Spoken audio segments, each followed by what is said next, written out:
This is Mitali. Welcome to evidyarthi.in। चलिए दोस्तों move करते हैं अपने नेक्स्ट क्वेश्चन के साथ, which is क्वेश्चन नंबर 3। अब क्या है ये एक बार समझते हैं इसे।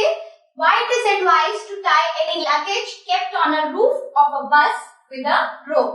तो ये भी बहुत ही एक कॉमन एग्जाम्पल हमें देखने को मिल जाता है कि कोई भी हमारे पास जो व्हीकल है, फॉर सपोज बस की बात यहाँ पे कर रहे हैं, it can be car also और अ ट्रक। तो अगर किसी पे भी लगेज को कैरी किया जाता है, बहुत सारे आपने ऐसे देखे होंगे जब काफी सारा जो सामान है, लगेज है लोगों का, वो बस के टॉप पे रख के जाता है। इसी तरीके से ट्रक में भी आपने देखा होगा कि बहुत सारा लोडिंग का सामान होता है, तो वो भी सब अच्छे से बांध के कैरी किया जाता है।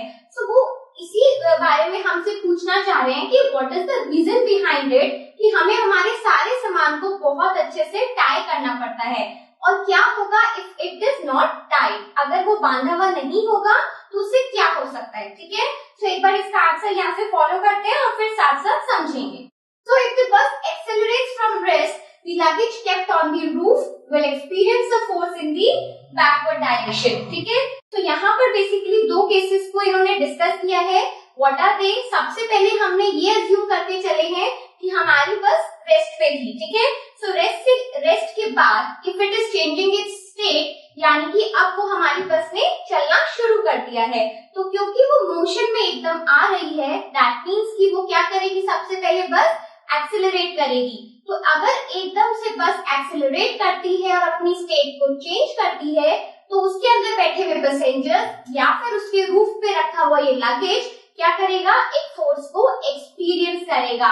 यस, क्योंकि हमारी बस का मूवमेंट फॉरवर्ड डायरेक्शन में हुआ है, तो जो फोर्स एक्सपीरियंस की जाएगी by the luggage that will be in the backward direction. और क्योंकि उसे झटका लगने वाला है, व्हाई, बिकॉज रेस्ट से मोशन में स्टेट जाने के लिए इनर्शिया की वजह से वो अपनी स्टेट को चेंज ना होने देने के लिए रेजिस्ट करेगा। ठीक है, तो हमेशा वो कहाँ पर मूव करेगा, बैकवर्ड डायरेक्शन में मूव करेगा।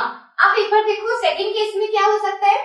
Similarly, the bus stops suddenly, so due to the change of the state, the luggage will experience a force in the forward direction। बिल्कुल उसी तरीके से अगर हमारी बस मोशन में है बट किसी भी तरीके से उसने ब्रेक को अप्लाई किया है या फिर किसी स्टॉप पे अगर बस रुकी है, तो एकदम झटके से स्टॉप करेगी। ठीक है, ब्रेक अप्लाई करेगी। तो सिमिलरली क्योंकि वो एक मोशन में थी और रेस्ट में आ गई है, so again due to inertia जो लगेज है that but now in the forward direction. Yes, why, because हमारी बस ने क्या किया है, स्टॉप किया है, यानी कि आगे जाने से अपने आप को रोका है।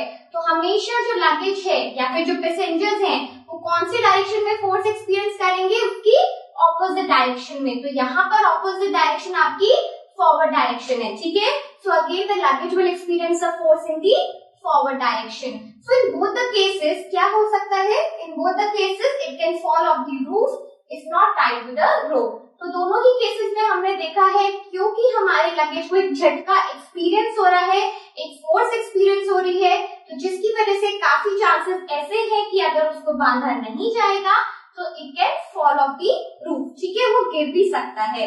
सो दैट इज व्हाई किसी भी लगेज को अच्छे से बांधना बहुत ही जरूरी होता है।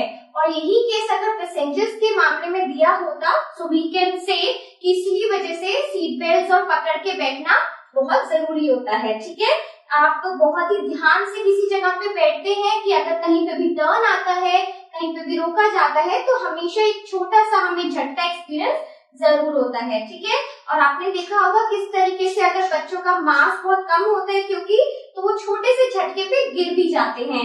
तो काफी इंस्ट्रक्शंस दी जाती हैं कि बच्चों को संभाल के बैठो, लगेज को पकड़ के बैठो, तो इसी वजह से वो सब होता है। ठीक है, सो आई होप आपको इस टाइप के कॉन्सेप्ट, इस टाइप की रीजनिंग समझ आ रही हो। आपको कोई भी क्वेश्चन अगर मुझसे पूछने हैं तो कमेंट बॉक्स में जरूर भेजिए। ठीक है, stay tuned with us, up to then bye.